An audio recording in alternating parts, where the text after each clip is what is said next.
Hello, y'all. Happy holidays. Happy 1st of December. Um, Welcome to another Quarantine Theater Company reading. And it wouldn't be Christmas without doing a reading of the classic Charles Dickens story, A Christmas Carol. I am the host, Curtis. Also be playing Ebenezer Scrooge as our Bob Cratchit in other roles. We got Logan as Jacob Marley, Dick Wilkens, and other characters like also Peter Cratchit. We got George as Belle, Mrs. Cratchit, Emily, and Fan, and other characters. We got Jessica as Fred. As other characters, we got Michael. We have as Ghost of Christmas Past, and as other supporting characters, we got Travis as mainly the Ghost of Christmas Present and Mrs. Dilber, and some other supporting roles. We got Zach as Tiny Tim, and as our scene description and Mr. Fezziwig and other couple characters. We got Erik as the Ghost of Christmas Future, and Martha Cratchit and other supporting characters. We got Anne. So let's not waste any time. Let's dive right into this Charles Dickens classic. So Erik, why don't you start? All right. A Christmas Carol by Charles Dickens. Act 1. Scene 1, a London street. Setting, a busy London street the day before Christmas. At rise. Couples stroll along looking at the shops. Kids play in the street. Carolers sing, deck the halls. Friends and strangers greet each other happily. Fred and several of the other cast members walk through the crowd, greeting people and enjoying the season. Bells with bells of holly, fa la la la la. Tis the season to be jolly, fa la la la la. God, we now are gay apparel, fa la la la. Troll the ancient Yuletide carol, fa la la la la.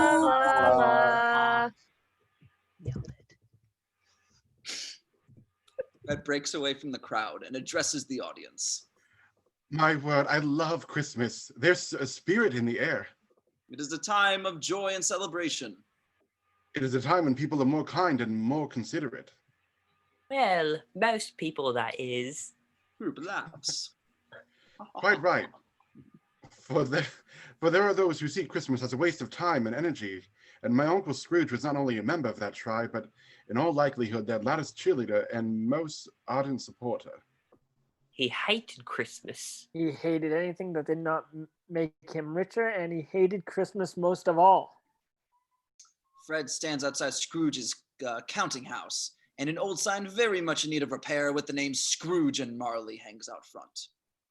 And on this particular Christmas, when I dropped in to see him, he was in a particularly foul mood. It might have been because 7 years ago, this very night, his business partner and only friend in the world, Jacob Marley, had died.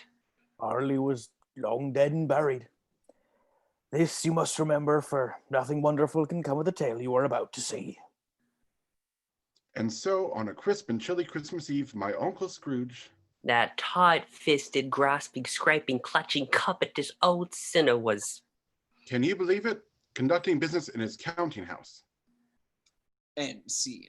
Scene 2, Scrooge and Marley's. Scrooge and Mr. Bentley are concluding some business while Mr. Granger and Bob Cratchit wait. 100 apiece. My word, a fair profit. I dare say. Wouldn't you, Mr. Bentley? A nice tidy sum to add to a record year, Mr. Scrooge. Yes, indeed. And to our talk success, I have some other business deals I would like to propose. I've no doubt that they will prove as profitable as our last enterprise. Without a doubt, sir. Without a doubt. Excellent. Shall we discuss them at end? Nothing would please me more, Mr. Scrooge. Unfortunately, I have some urgent business across town, but I am available tomorrow. On Christmas Day? Most certainly on Christmas Day. It is a day like any other as far as I'm concerned. Why should it be absent of work? My feelings precisely, Mr. Bentley. I sense we're kindred spirits when it comes to business. Till tomorrow then. Good day, cheerio.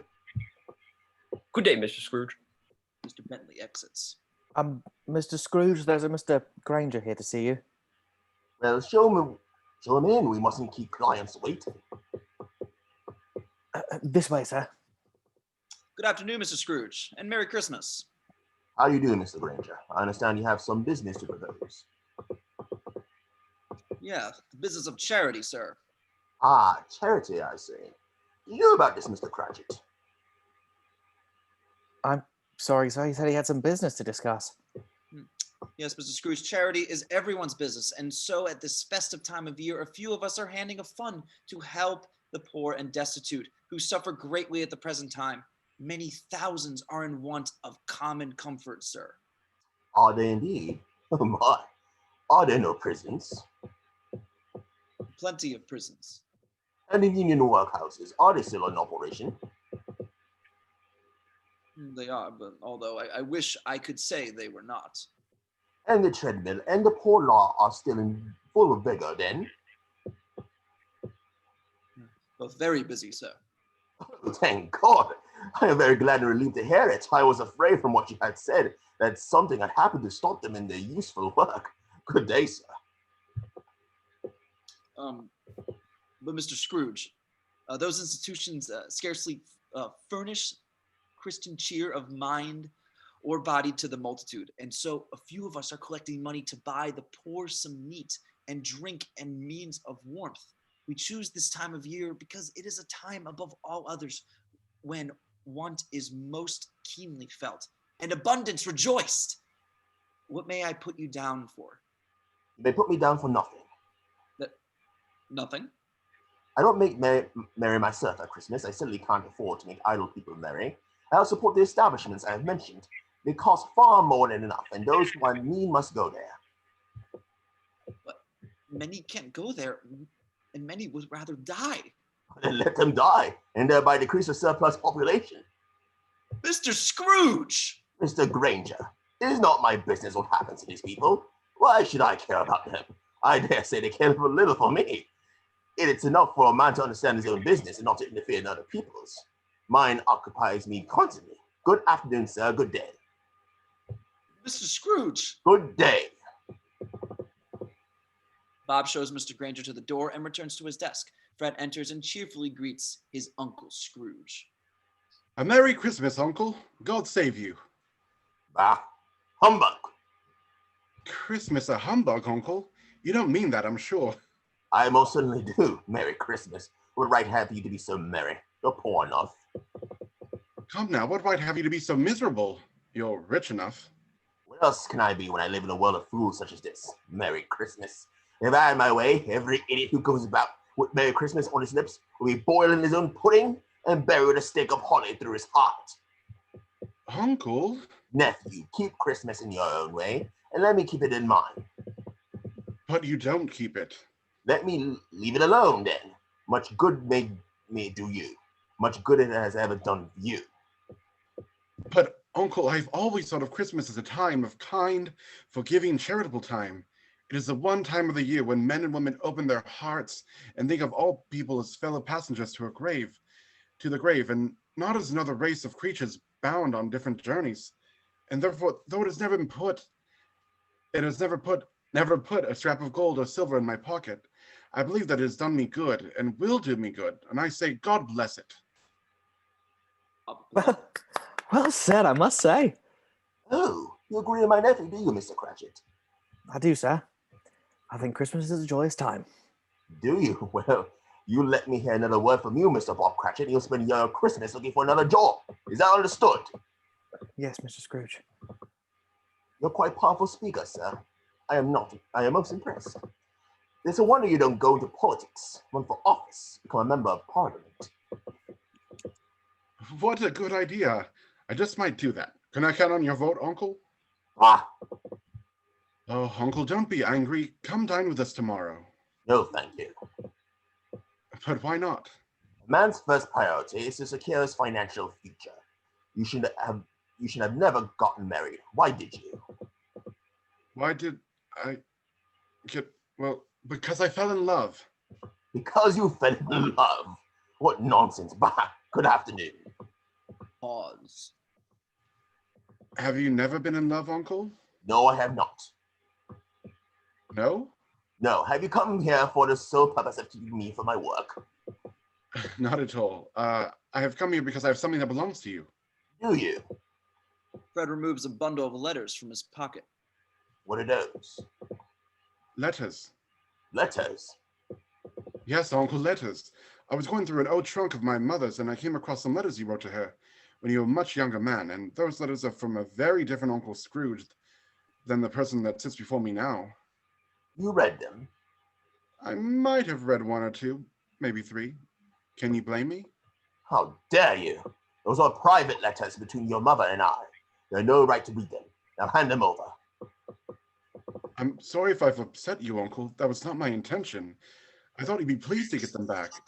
Here, let me make it up to you. Come have dinner with us tomorrow. No, thank you. Now give me those letters. Not until you agree to come to dinner. Bah! You're always an obstinate child. 7 like my Uncle Scrooge, my dad used to say. Well, if you won't have dinner with us, Uncle, how about you, Bob? How about you and your fine family join us for Christmas? Oh, that's very kind of you, sir. And most unexpected, but I'm afraid I'm scheduled to work. Good Lord, on Christmas? That is a humbug. What mean-spirited old money grabber would make you work on Christmas Day, I wonder?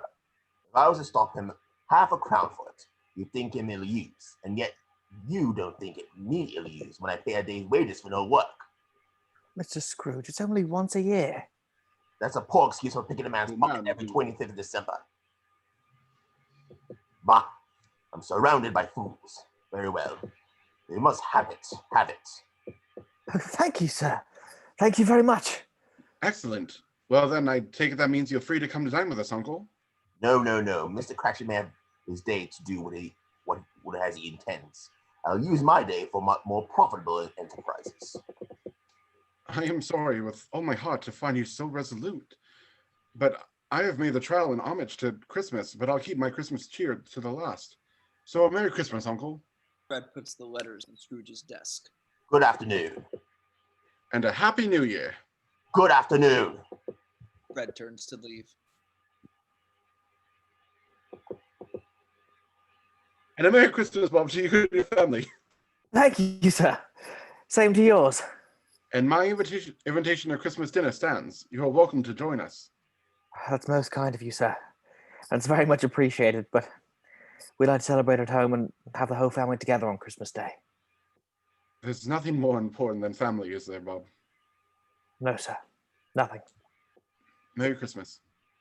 Merry Christmas, sir. Merry Christmas, Uncle. Scrooge growls and then goes back to working at his desk. The day grows darker and colder. The letters sit where Fred put them. Scrooge stops his work and picks up the letters. They are bound by a ribbon. As Scrooge unties the bundle, he hears a whisper and other soft ghostly sounds from beyond. Oh, Scrooge. Scrooge stops and looks up. He looks about warily and then dismisses the sound and returns to the letters. oh. Scrooge looks up, looking rather pale and concerned. Mr. Cratchit, you call? Call, Mr. Scrooge? Yes, call just now my name. No, Mr. Scrooge. Is there something you want? Scrooge hesitates, listens, and then dismisses the sound. No, nothing. A distant church clock begins to chime 7. Bob begins to pack up his desk as the hour of closing is reached. Well, Mr. Cratchit, you have tomorrow to do as you like, but I expect you here at your desk all the early the following morning. Is that clear? Quite clear, sir. Thank you, Mr. Scrooge. Mark my word, Mr. Cratchit. This is a harsh and cruel world where you only shield against the cold hand of poverty is acquisition, profit, and gain. What's Christmas time to you but the time for finding yourself a year older and not an hour richer? Bah. Yes, sir. Good night, Mr. Scrooge. Good day. Bob exits the counting house and once outside, whistles a happy tune and laughs as he rushes off to be with his family. Scrooge opens one of the letters and begins to read. Scrooge. What's that? Hello? Is someone there? Ragged. Scrooge. Whoever's there, I'm warning you, I am armed. Yes, I am armed. You show yourself. Come on, out from the shadows, whoever you are. A knock at the door. The ghostly sounds fade away. Another knock at the door. Scrooge crosses to the door and opens it. Ah, Mr. Scrooge, I'm so sorry to disturb you on Christmas Eve, but I know how long are the hours you work, and I took the chance that I might find you here still at your office at this late hour. What trick are you up to? Trick, Mr. Scrooge? Yes, what game are you playing at? I'm playing no game, I assure you, sir. Is something wrong? Wrong? No, nothing's wrong. Scrooge tosses the letters into the trash. Well then, Mr. Harrington, I assume you're here to make a payment?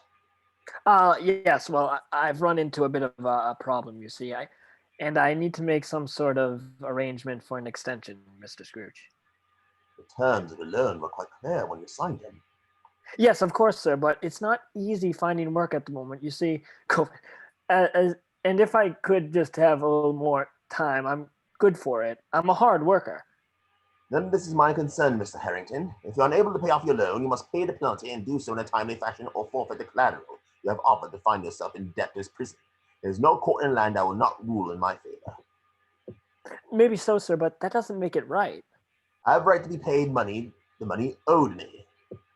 But, Mr. Scrooge, I'm sure you've seen tough times yourself and needed a helping hand from time to time. God helps those who help themselves. Good night, Mr. Harrington. A full payment is due by the end of the year. Were you always so cold and unfeeling a man, Mr. Scrooge? You may find me cold and unfeeling, sir, but I would venture to say that I am a man of my word, a man whose word carries weight, a man whose word allows him the ability to strike a deal and back it up with his signature. My signature is worth something. Yours, over there, if you continue to treat your financial obligations and business dealings in this manner, will soon be worthless. Now, if you'll excuse me, I'm off to the Nag's Head pub for a well-earned and well-deserved supper. Good day, sir. Harrington exits. Scrooge puts on his coat and hat, looks about the office, and leaves. The letters that were thrown in the dustbin rise out of the bin and stack themselves neatly on Scrooge's desk. End scene. Scene 3, Scrooge's street and the front door. It is late and cold. Fog circles the streets. A young boy stands near the door to Scrooge's apartment singing. A gentleman and a lady drop a coin into the boy's cup as they pass. Scrooge enters from the other end of the street and approaches the boy. God rest ye merry gentlemen, let nothing you dismay. Remember Christ our Savior was born on Christmas Day to save us all from Satan's power when we are gone astray. When we are gone astray. Oh, tidings of comfort and joy. Oh, tidings of comfort and joy. Comfort and joy. What are you doing on my doorstep, boy? Singing, sir. Singing? Yes, sir. You wouldn't happen to have any change, would you, sir, for a poor boy just trying to make a few bob? Singing is not something I wish to pay for. Now get out of here before I call a constable. Go on, hurry up. Go sing somewhere else. Not here. Not on my door. You want money, then you should earn it. Go work in the coal mines and find yourself some other Porsche to haunt. Yes. Scrooge watches the boy run off and then digs in his pocket for a key. There was a sudden chill in the air as Scrooge puts the key in the lock, and the horrifying, distorted face of Scrooge's long-dead partner, Jacob Marley, appears at the center of the door. Scrooge! Scrooge! Oh! Scrooge backs away startled. The door returns to normal and slowly swings open. Fog from inside the dwelling mingles with the fog on the street. Hello? Is there someone there? Hello? Mrs. Dilber enters from inside and steps out onto the street. Scrooge is relieved but troubled. Oh, Mr. Scrooge, I was just leaving. You are running rather late tonight, even for you, sir. And I do have my own family to think of, and what with it tomorrow being Christmas and all, there's a lot of work needs to be done. Now, I know Christmas means little to you, sir, but we mothers and wives find ourselves occupied with so much preparation for the day. Yes. We're all busy ourselves with what we think is important, Mrs. Dilber. Now, I've left your gruel by the fire, Mr. Scrooge, and put a cover on it to keep it warm, and I put the bed warmer in the bed. It's a cold night, cold to the bone. The only people who don't find this cold are dead, I reckon. Yes, Mrs. Dilber. Yes, Mr. Scrooge? Have you noticed anything peculiar? Peculiar? In what way? No strange noises, perhaps? No stranger than usual. This old place creaks and groans like an old man. Everything's quite normal then. Everything is as it should be, Mr. Scrooge. Why? Is something wrong? Well, just I thought for a moment that, I've been surrounded by such fools this entire day, and that this silly nonsense until Christmas has me hearing and seeing things. Good night, Mrs. Dilber. No, Mr. Scrooge. You be taking breakfast at your usual time tomorrow? I see no reason why I should adjust my schedule. Ah, very well, Mr. Scrooge. I will see you first thing in the morning. Scrooge enters his house. Mrs. Dilber starts to exit. She looks about her. The ghostly shadow of Jacob Marley moves across the exterior of the house. Mrs. Dilber looks about and then hurries off. End scene. Scene 4, Scrooge's bedchamber. There is a small fire in the fireplace, and beside the fire is a high back chair. The 4-poster bed dominates the room. A floor-length mirror stands beside the velvet. Scrooge sits in the chair, wearing his slippers, nightshirt, and cap. He holds the bowl of gruel in his hands. Such nonsense. Christmas. A kind, hospitable, charitable time. Humbug, I say. It's all humbug. Scrooge goes to take a spoonful of gruel and blows on it. He is about to eat the gruel when he hears Marley's ghost. Scrooge. Scrooge drops his spoon into the bowl. Special effects of heavy footsteps and the sound of chains being dragged across the bedroom door with lamented and moaning cries. Ah. No, this is humbug, I say. A humbug. Scrooge, shaking with fear, rushes to the door and double bolts all the locks. The sound of chains being dragged across the floor. Ah, there. Not even Hannibal and his elephants could break down this door. You hear me? Hey, I advise you leave this place at once, wherever you are. Scrooge. Leave now before I shout before the law and have you arrested. You hear me? You'll spend your Christmas in jail cell if I have anything to say about it. As Scrooge stands at the door, the ghost of Jacob Marley, ghostly white and bound by a long chain made of cash boxes, keys, padlocks, ledgers, deeds, and heavy purses wrought in steel, emerges from the mirror behind Scrooge and steps into the room. Scrooge turns and sees the phantom. Ah. Oh, dear God. Merciful heaven, what is this? Answer me, dreadful phantom. Who and what are you?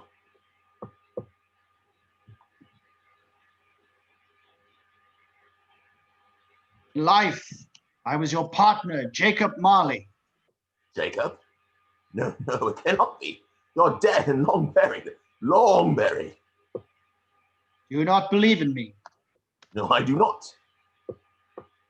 You doubt your own eyes and ears. I do, yes, I do. In this matter, they're not to be trusted. They may be nothing more than an undigested bit of beef. Yes, a glob of mustard, a chunk of cheese, a fragment of an underdone potato. I say you're nothing more than an upset stomach making me hear and see things that do not exist. Mark my word, you unholy vision. There's more of gravy than gravy about you, whatever you are. Marley's ghost lets out a horrible cry. His chains move forward and wrap themselves around Scrooge and draw Scrooge towards him. No mercy. Dreadful phantom, please release me. Man of worldly mind, do you believe in me or not? I do. I don't know. I do. Yes, I do. I suppose. I must believe in you. Please, have mercy, Jacob. Why do you walk the earth and haunt me? It is required of every man the spirit within him should walk among his fellow men, and if that spirit does not do so in life, it is doomed to do so after death. After death? Yes, and to wander the world without rest and witness what it cannot share, but might have shared in life and turns to happiness. But why are you shackled? Who has done this horrible thing to you? I have done it to myself. I wear the chain I forged in life. I made it link by link and yard by yard. The weight and length of the chain you bear yourself was as heavy and as long as this, 7 Christmas Eves ago. You have labored on it since. Yours is a monstrous chain. Oh, no, Jacob. Say it is not so. You have done no wrong. You're always a good man of business. Business. Mankind was my business. The common welfare was my business. Charity, mercy, forbearance, and benevolence were all my business. Have mercy, Jacob, please. Shakes. I have none to give, but you may yet have a chance and hope of escaping my fate, a chance and hope of my procuring Ebenezer. Thank you. You're always a good friend to me, Jacob. You are to be haunted by 3 spirits. Oh, haunted by 3 spirits? Is that the chance and hope you mentioned? It is. Ah, well, to be haunted, I mean, I think I'd rather not be haunted if it's all the same to you, Jacob. I'm not so sure how much more of this I can take. Without their visits, you will be doomed and cannot hope to shun the path I tread. Doomed? Expect the first when the bell tolls 1. What sort of spirits are they, Jacob? Expect the second when the bell tolls 2. How will I know them? And the third when the bell tolls 3. What sort of things will they do to me? I can say no more. I can stay no longer. Remember, Ebenezer, for your own sake, what has passed between us. Marley's ghost steps back toward the large window of the bedchamber. The window blows open and the sky is filled with other ghosts shackled and chained and lamenting their damnation. Marley's ghost flies back through the window and joins the other spirits. The window slams shut and there is silence. No. This is all nonsense. Nonsense, a nightmare. Been more than a bad dream. Yes, of course. That explains it. I'm having a dream. Ha ha ha, a nightmare. There are no such things as ghosts and spirits. It's all in your mind, you hear me, Ebenezer? All in your mind. You'll not be haunted. Humbug. A distant church clock begins the Westminster chime. In the darkness, a few candle flames begin to burn. Then more than hundreds, then thousands. They converge in a blinding flash, and out of the light emerges the first spirit, the ghost of Christmas past. Scrooge uncovers his eyes as the brightness dims. The first spirit is dressed in a white robe. Are you the spirit whose coming was foretold to me? I am. Oh, thank God. You're not as terrifying as I feared. Who and what are you? I am the ghost of Christmas past. Oh, are you indeed? Long past? No, your past. My past? Why my past? For your welfare. Come, Ebenezer, take my hand. I have much to show you. And scene 5, English countryside, schoolroom. The scene is split between the English countryside and a schoolroom. Scrooge, as a young boy, is standing in the room with a cook. The cook is reading a letter. Along the country lane, 2 boys, William Turner and Charlie Campbell, enter. They are talking and playing and enjoying each other's company. Heavens, this is where I grew up. I was a boy here. Why, look, it's William Turner. Bless my soul. He was always getting into trouble in that one. Nothing serious, mind you, just boyish mischief. These are the shadows of things that have been. They cannot see us, nor can we change or influence them. And that's Charlie Campbell, a bright lad, a very smart, top of his class he was. Ah, how good to see them again. How happy they are. Not a care in the world, dear lads. The boys exit as lights come up on the schoolroom. Come, Ebenezer, The school is not quite deserted. A solitary child neglected by his friends is left there still. The cook finishes reading the letter and then sizes up a much younger Scrooge.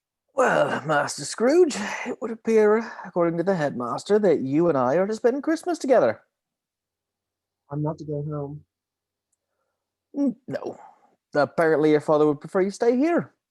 I must say it's a bit irregular, but I suppose we must make the best of it, eh? Yes, Mum.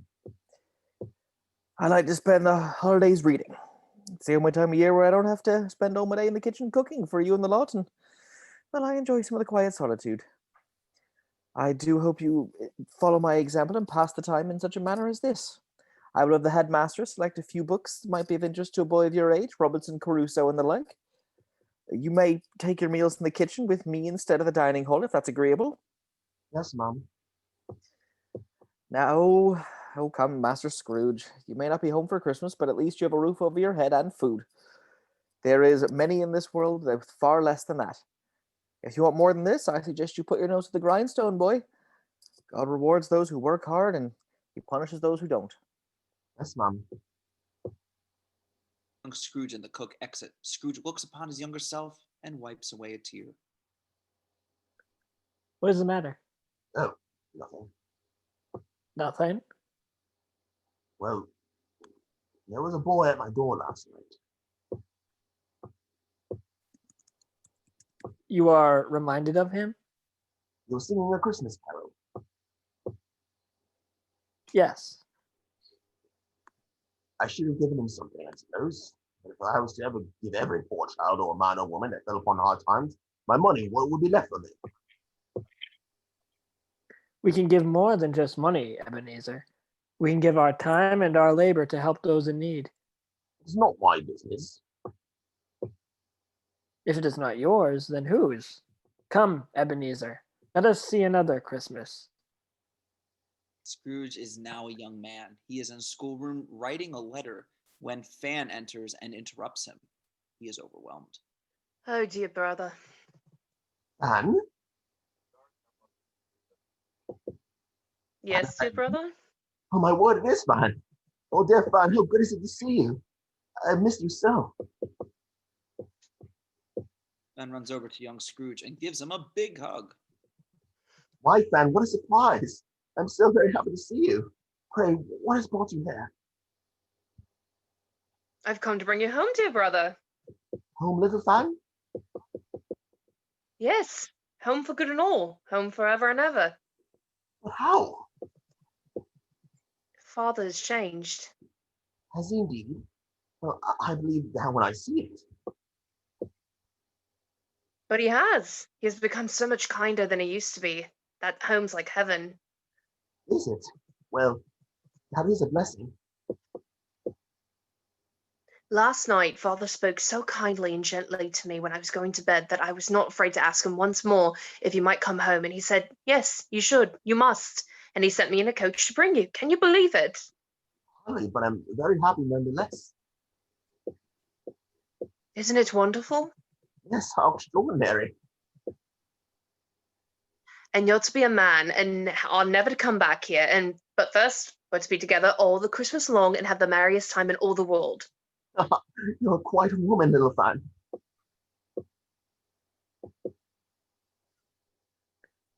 Young Scrooge and Fan happily hug, and young Scrooge gathers up his things and they exit.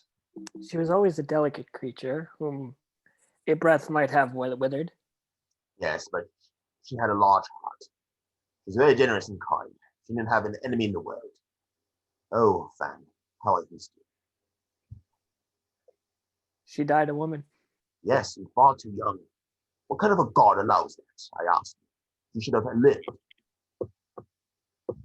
She had children. One child. Your nephew, Fred. Yes. He is not unlike his mother in appearance or deposition, is he? Scrooge pauses and reflects. No, that is true. He is not. But men need to be tough in order to get ahead in this world. My nephew is too soft-hearted. Is he? Yes, I've tried so many times to make him understand the importance of hard work and industry, but my advice seems to have little effect upon him. It goes in one ear and out the other. I'm sorry to say this, but he's a fool, and will always be so. And yet he seems happy. Come, Ebenezer. There's more to see. End scene. Scene 6. Fezziwig's warehouse. Young Scrooge is working at his desk. He is happy having found work, and Love is whistling a happy tune. Good Lord. You know this place? Know it? Why, yes, I know it. I was apprentice here. Fezziwig enters, followed by Jacob Marley. And look, this old Fezziwig, bless his heart, it's Fezziwig alive again. Ebenezer, I'd like you to meet a business associate of mine, Jacob Marley. Very pleased to meet you, Mr. Marley. Young Scrooge crosses and shakes Marley's hand. So, you're the young man I've been hearing so much about. Yes, Ebenezer has a keen mind when it comes to business, Jacob. Why, year over year, we've more than doubled our profits. Can you believe it? Mr. Fezziwig, sorry to interrupt, but Harvey Grayson is here to see you. Oh dear, what does he want now? Look at that. It's Dick Wilkens, to be sure. Bless me, yes, there he is. We were very good friends once. Perhaps you could ask him to call back later. Let him know that I'm busy. I tried, sir, but he says the matter is urgent and insists upon speaking with you at once. Oh dear. Well, I should see him then. If you'll excuse me, Jacob, I won't be long. Oh, that's quite all right. You go ahead and attend to Mr. Grayson. I'd like a word with your young prodigy here, Mr. Scrooge. Fezziwig and Dick exit. So tell me, Mr. Scrooge, in your professional opinion, is old Fezziwig conducting his business in such a manner as to maximize his profits? Well, Mr. Marley, I don't think it's right for me to comment on my master's business affairs. Oh, come now. I'm asking your opinion, not as a friend of Fezziwig's, but as a man of business. Is old Fezziwig, to put it plainly, making as much money as he could? Mr. Fezziwig, while a good man, but not always a business, unfortunately, has other priorities. I thought so. I was going to buy him out, Mr. Scrooge. I even made him an offer. And then you come on the scene, and suddenly old Fezziwig is drowning in money. And I ask myself, how did he manage that? Well, he didn't manage it, did he? You did. You're the one. And a very shrewd man of business you are, Mr. Scrooge. I am most impressed. Well, thank you, Mr. Marley. That's very kind of you to say. Nonsense. I speak the truth. If you let your heart rule your business like old Fezziwig does, I would call you a fool and say you deserve any punishment your foolishness gets you. But you are no fool, are you, Mr. Scrooge? I don't think of myself as a fool, but I do think there's more to life than business. Ah, that's Fezziwig talking. Life is business, and the business of life is profit. And you and I must talk business. I'm fully prepared to offer you a position in my firm. Are you indeed, sir? Yes, I've been seeking a keen young man that I can groom to be my partner, and I dare say from my inquiries that you appear to be that man. If you hadn't come along, old Fezziwig would have ended up in the poorhouse this winter instead of celebrating Christmas. Why not come work for me, where you can reap all the profits of your labor? A junior partner to begin with, but I promise you, an equal partnership if you prove yourself worthy. My word, Mr. Marley, that's very kind of you. And I'm very tempted and overwhelmed to be by your generous offer, but Mr. Fezziwig has been more fought than fair with me. I feel I owe him a debt of gratitude. Well, loyal, I will say that. Well, you needn't decide right now, Mr. Scrooge, but you must make a point of coming to see me in the new year so we can discuss matters further. You have a great future ahead of you, Ebenezer, if you're willing to take it. Fezziwig and Dick come back. Then Mr. Grayson will be the ruin of me. Why do business with him then? He's been a client of mine for many years and stuck with me when times were hard. So I feel it was only fair that I stick with him during the hard times. Ebenezer, make note that Mr. Grayson's payment for the lumber we shipped to him last month will be moved to the beginning of March. Yes, Mr. Fezziwig. Oh, poor fellow. Now, Jacob, you must stay and have a glass of punch and join us in celebrating the holiday. Thank you. No, Mr. Fezziwig. I'm afraid I have some other business to attend to. On Christmas Eve? A small matter, but a matter that demands my attention nonetheless. Good day, sir. Merry Christmas, Mr. Marley. Yes, Merry Christmas. Merry Christmas, Mr. Scrooge. Merry Christmas, sir. Jacob exits. Here it is, Christmas Eve, and here we are still sitting at our desks. That will never do. Come, Ebenezer. Come, Dick. It's time to forget all about work and have some fun. All right, everyone, clear the floor. Bring on the fiddler and the food and the punch. Come now. Where is my wife and daughters? Let us celebrate. A fiddler enters and does Mrs. Fezziwig and her daughters, as well as young men of the business and friends and neighbors. Great tables filled with food are set in the corners, and the fiddler begins to fiddle as the couples line up and do a traditional ballroom dance or a fancy polka of the time. Belle lines up opposite Scrooge. Oh my word. It is Belle. Look how young she is. How beautiful. You know this woman? Know her? Oh yes, indeed I do. Oh, Belle. Belle, how wonderful to see you. She cannot hear you. Is there no way for me to speak to her? She is but a memory. Scrooge dances with Belle, and the two are having a grand time. Scrooge watches from the side and finds himself enjoying the music and dancing along with the couples, clapping his hands and shadowing himself and Belle as they dance around the warehouse. This is a happy memory for him, and we see that joy is not entirely dead in the old man. The song ends and the couples applaud. Fezziwig and Mrs. Fezziwig are beside young Scrooge and Belle. Why, husband, you never told me that our dear Mr. Scrooge was such an accomplished dancer. Yes, my dear, it would appear that young Ebenezer has feet for dancing as well as a head for business. Ha ha ha, good lad. What more could you ask for in a husband? I wonder, Belle.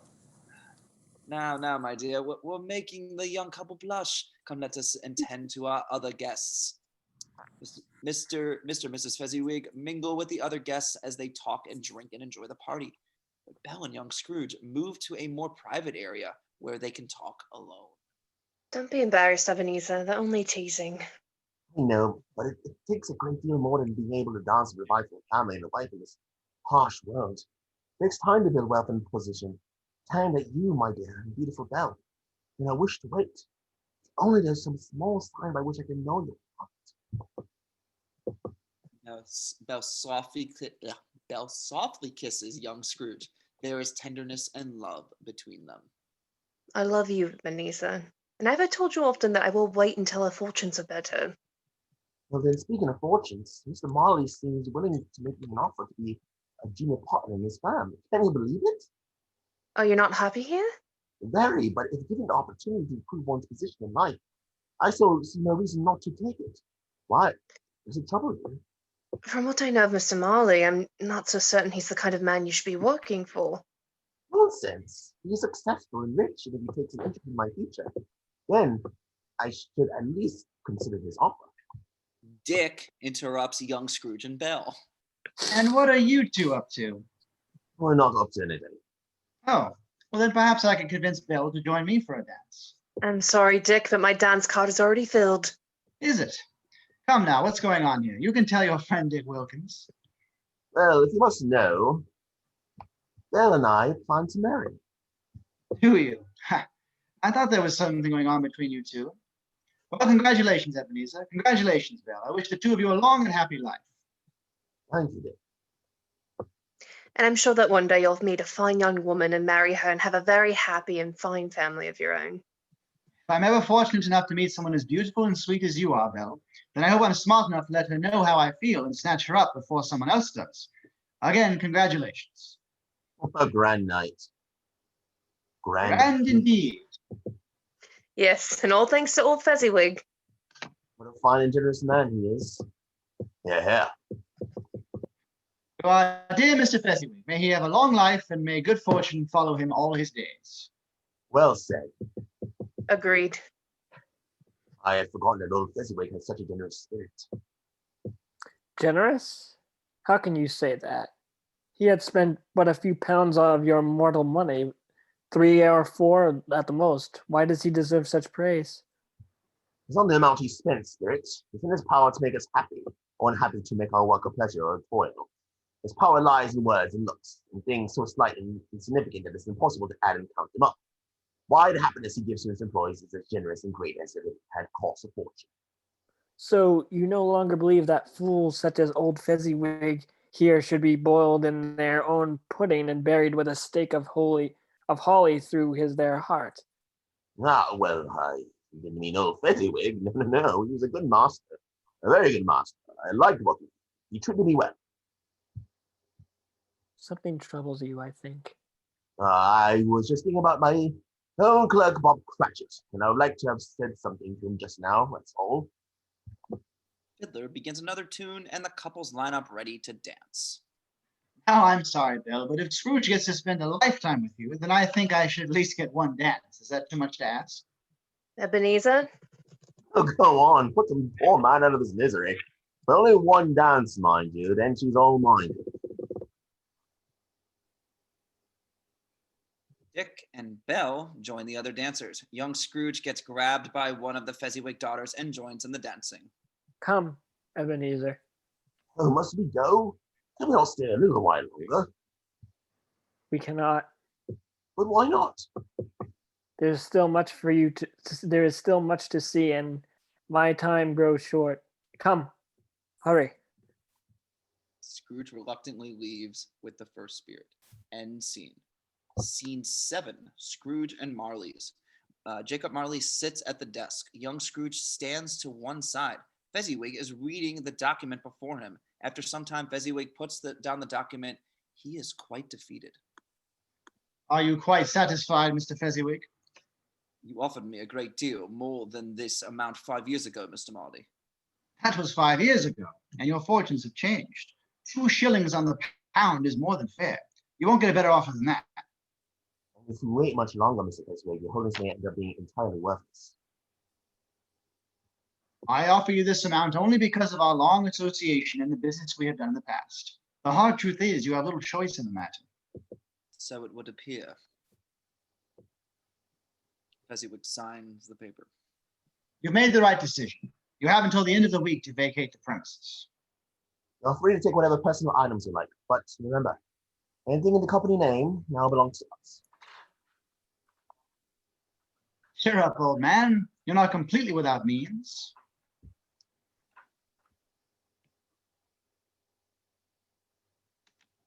Ah, Ebenezer, what a bargain, eh? I would gladly have paid twice, 3 times the amount. You never accept the first offer. It's always far below what the buyer is willing to pay. With business sense like that, it is any wonder he drove his company into the ground? Silent. Come on, what's the matter? Feeling sorry for Fezziwig, are we? I'm just worried about what the will become of the old man, and that's all. He's only in this situation because of his own doing. How many times have I told you, Ebenezer, business is business, and if you let your emotions and personal feelings interfere, it clouds your judgment. Yes, of course. You're right. Business is business. And the only thing that matters in business is making a profit. And making the biggest profit you can. Right, Jacob? Right you are. Come on, let's celebrate. Let's toast our success. Belle enters. Ah, yes, of course. But I will, But you have some domestic matters to take care of first, it seems, of course. You do that, I'll leave you two alone then, shall I? Belle? Mr. Marley? The exits. what has brought you here this time of day? I spoke with our friend Dick Wilkens, and he told me that you and your partner Jacob Marley are going to buy old Fezziwigs. Yes, we have, in fact. The deal is inked. You just missed the old man. You never told me. I don't discuss my other business dealings with you. Why should this be any different? Dick also told me that you were cutting everyone's wages by half. Yes, well, that can't be helped. Why do you think Fezziwig had to sell? He's careless with his money, paying his staff far more than his competitors and extending credit when he shouldn't. We'll get the company back on its feet, sell it, make a good profit. Ebenezer. It's business, Belle. And what am I to you then? A bad investment? Don't be silly. I'm not being silly. Another idol has replaced me in your life, and if it can cheer and comfort you in the future, as I would have tried to do, then I have no just cause to grieve. What are you talking about? What idol has displaced you? A golden one. There's nothing in this world as harsh as poverty. How can you condemn with such contempt the pursuit of wealth? You fear the world too much. Because there's much to fear. You were not like this when we first met. I've seen your more noble aspirations disappear one by one until all you care about is profit and gain. I'm not changed towards you, am I? You are. Do you not see it? Everything I've done has been for us. Then why have we not married? You are certainly wealthier now than you were 5 years ago. One bad investment, one deal gone wrong can ruin a man. You think I will want to end up like old Fezziwig? I think not. I think you're changed. When our contract was made, you were a different man. I have not changed.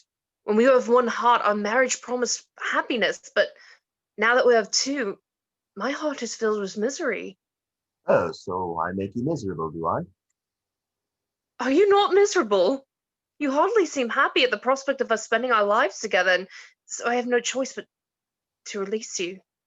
Release me? Have I ever sought release?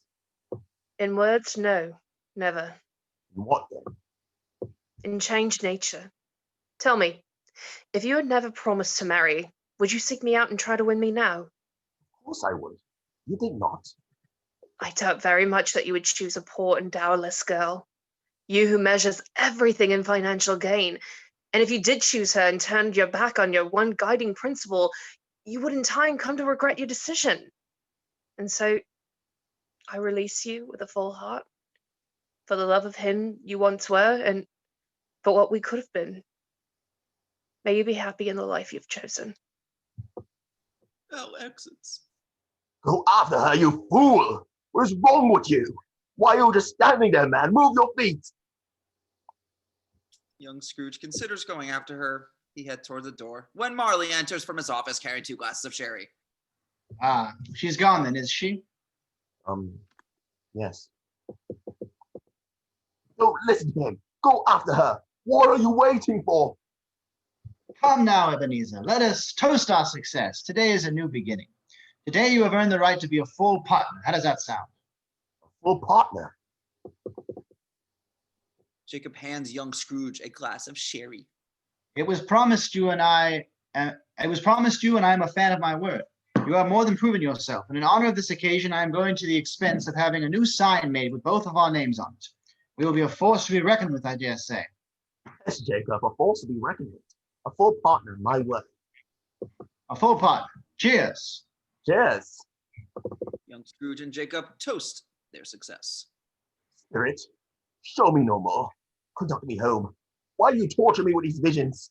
I do not want to think of them. If I cannot change them, why show them to me? So you may consider the path you have tread. Come, there's more for you to see. No more. No more. Please show me no more. Our time grows short. Hurry. And scene 8, Belle's home. Belle is a much older woman now, married to her old friend Dick, and surrounded by 4 happy children ranging from 6 to 16. Scrooge and the first spirit watch. All right, off to bed, all of you.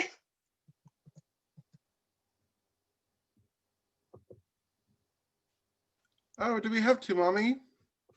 Yes, it's well past your bedtime. But we're not tired. No, we're not. Can't we have a story? You've already had 3. Just one more, please. More stories tomorrow, my dears. Aww. Go off to bed, all of you. Your mother and I will be up shortly to kiss you goodnight. But I'm hungry. Me too. Hungry? After all the tarts you had for dessert, how can you be hungry? Can't we please have another story? I can tell them a story, Mother. Will you, my dear? Oh, yes. You and Father and rest, and I can get the little ones to bed. Thank you, my dear. Now you hear that? Your sister's going to tell you a story. Yay! Another story! What story do you want to hear? It was the night before Christmas. Yes, tell us that story.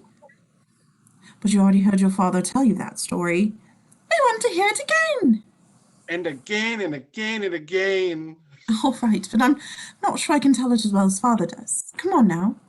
With a flurry of kisses and hugs and goodnights, the children run off to bed. Oh my, what a day. A wonderful day, my dear. Oh, it feels good to sit down. You know, I saw an old friend of yours in town this afternoon. Oh, who? Yes. Yes, how can I? Oh, come on, be a sport. Well, give me a clue then. I'll give you one. Humbug. Mr. Scrooge. Mr. Scrooge it was. And how is Ebenezer? Fully engaged with his enterprises, it would seem. Focused on some very good business opportunities and timely investments, no doubt. What's wrong with that? We spoke of nothing but business, and I must say he did not seem very happy to see me. Why would I be happy to see you, you scoundrel? He has a peculiar effect on people these days, you know. Crowds part way like the Red Sea before Moses when Scrooge walks down the street.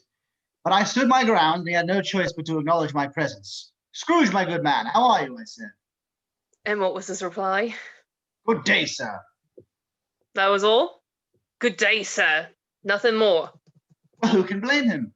His misfortune has been my good fortune. You, my dear, have made me rich beyond anything I could have ever hoped for. He has his money, but little else. How very sad. Sad? You knew him, Dick, when he wasn't so harsh with the world. He changed when his sister became ill and died. Sooner or later, his true nature would have surfaced, don't you think? His sister was always able to bring out his good and loving nature. If Scrooge ever had a good and loving nature, it has long since been buried and is dead to the world. I hope that's not entirely true. You are kind. You see the good in all. I'm so glad you thought me good enough to marry. You've certainly made me wait long enough. You should have said something. You were engaged. To make my feelings known before you were free to be mine would have been most inappropriate. I regret nothing, because we are together now, my dear, and nothing in this world can make me happier.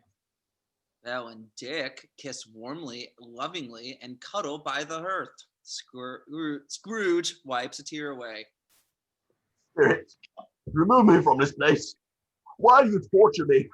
Why do you show me these things? These are the shadows of things that have been. They are what they are and cannot be changed. Please, I cannot bear it. Leave me alone. Show me no more. Haunt me no longer. I do not want these memories.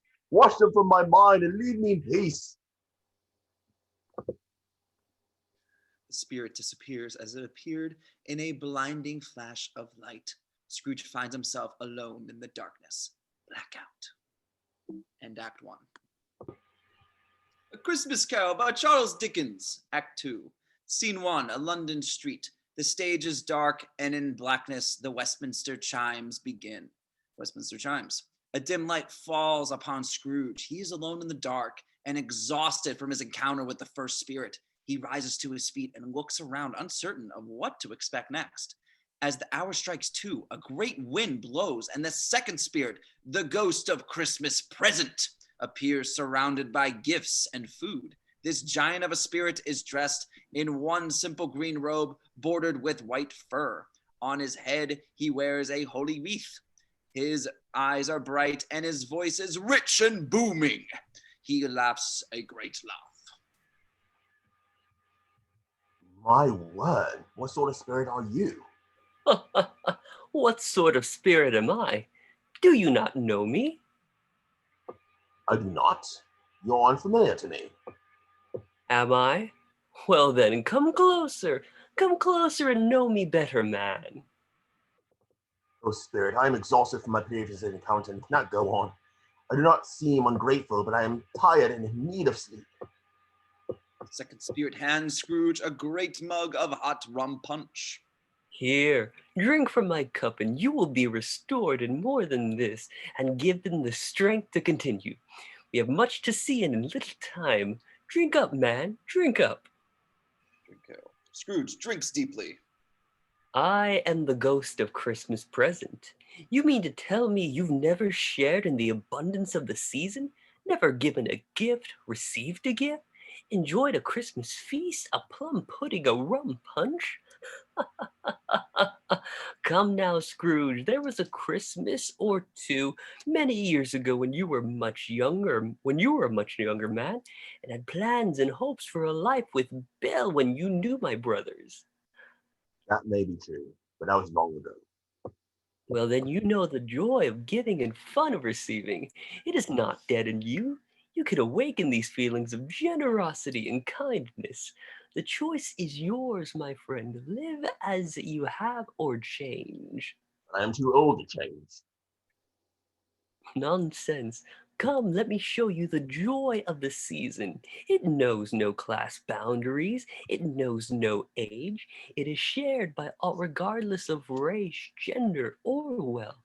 Touch my robe and we shall see how even the poor have much to celebrate on Christmas Day. End scene. Scene 2. Bob Cratchit's home. The family is preparing for the Christmas feast. The table is being set by Mrs. Cratchit. Peter is helping with the meal, and the 2 youngest Cratchits, Justin and Abby, are running about happily. What is this place? This is the home of your clerk, Bob Cratchit. Have you never been to visit? No. It is a modest dwelling, but a happy one.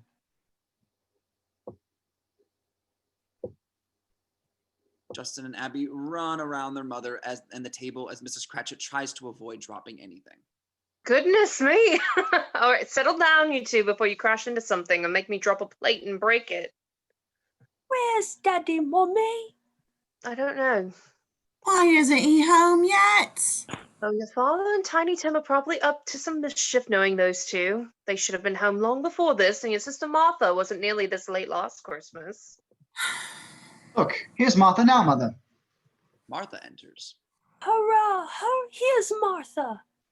That's such a good... there's such a goose, Martha. Is there? Yes.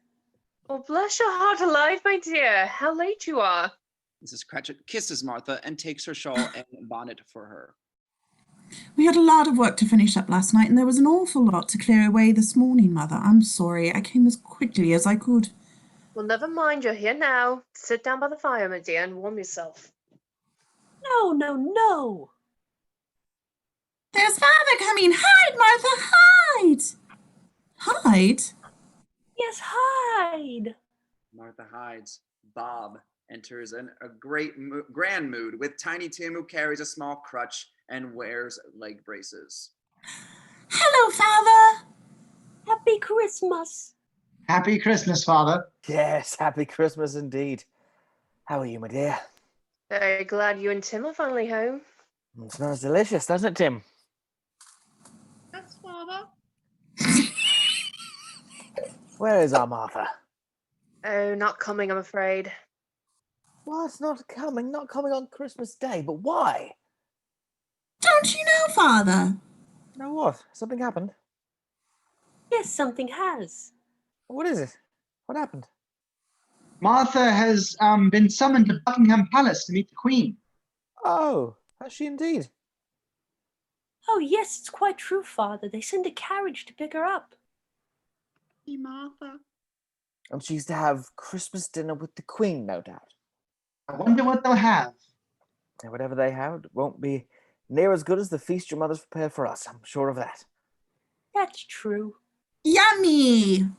Dear me, poor Martha. Stuck having Christmas dinner with the Queen. How horrible. That'll never do.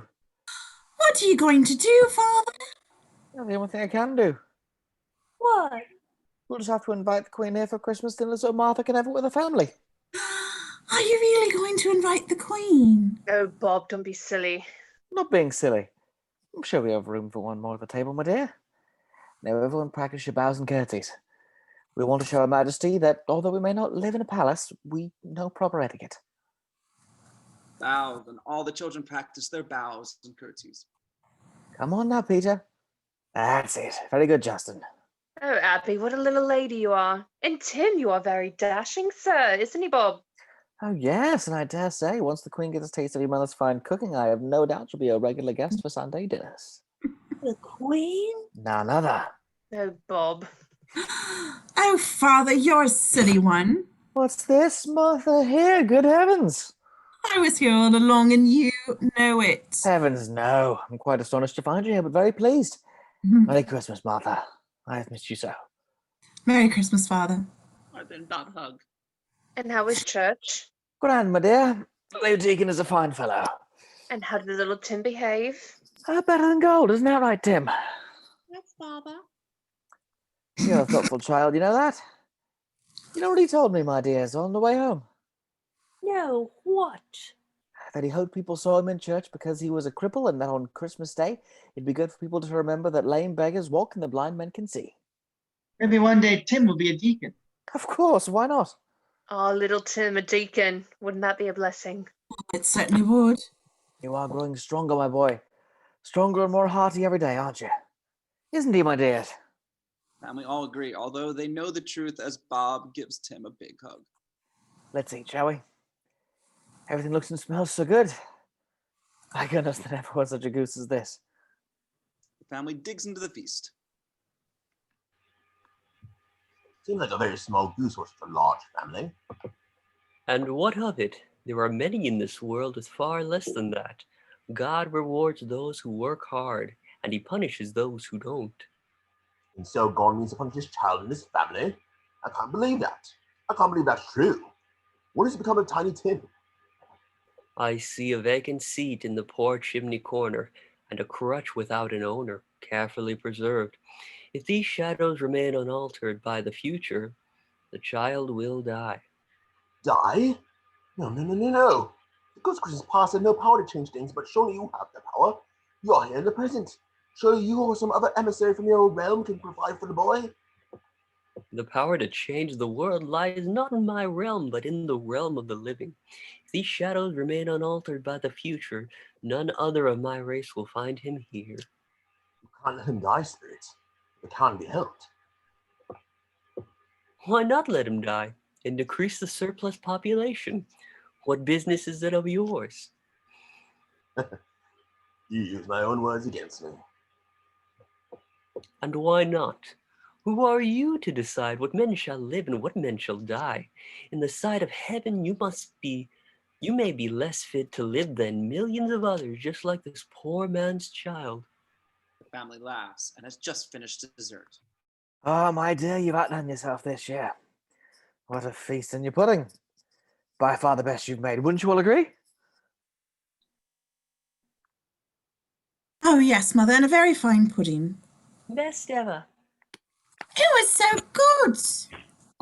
Bob raises his glass, as do all the other Cratchits. Oh, the whole family here for Christmas. I could not be happier, and so, a Merry Christmas to you all, my dears. God bless us. God bless God us. bless us. God bless us, everyone. They all drink in the toast. Oh, you're quite right, Tim. God bless us, everyone. And so, with that in mind, in the spirit of the season, I say we toast Mr. Scrooge, the founder of the feast. Mr. Scrooge. Yes, my dear. The founder of the feast, indeed. I wish I had him here. Give him a piece of my mind to feast upon. My dear, the children. Christmas Day. Only on Christmas Day would one ever drink to the health of such a cruel, stingy, and unfeeling man as Mr. Scrooge. You know he is, Robert. No one knows it better than you do, poor fellow. My dear, Christmas. A kind, forgiving, charitable time. Oh, very well. I'll drink to his health for your sake and the day's, but not for his. Long life to him, a Merry Christmas and a Happy New Year. He'll be very merry and very happy, I have no doubt, Mr. Scrooge. Mr. Scrooge. Scrooge. God bless Mr. Scrooge. They all drink, but are sour and quiet for a long moment after the toast. Well, what do you say we have a song then, eh? How's that sound? Oh, yes. Please, what a good idea. Shall we sing? Jingle bells. Jingle bell. All right, jingle bells it is.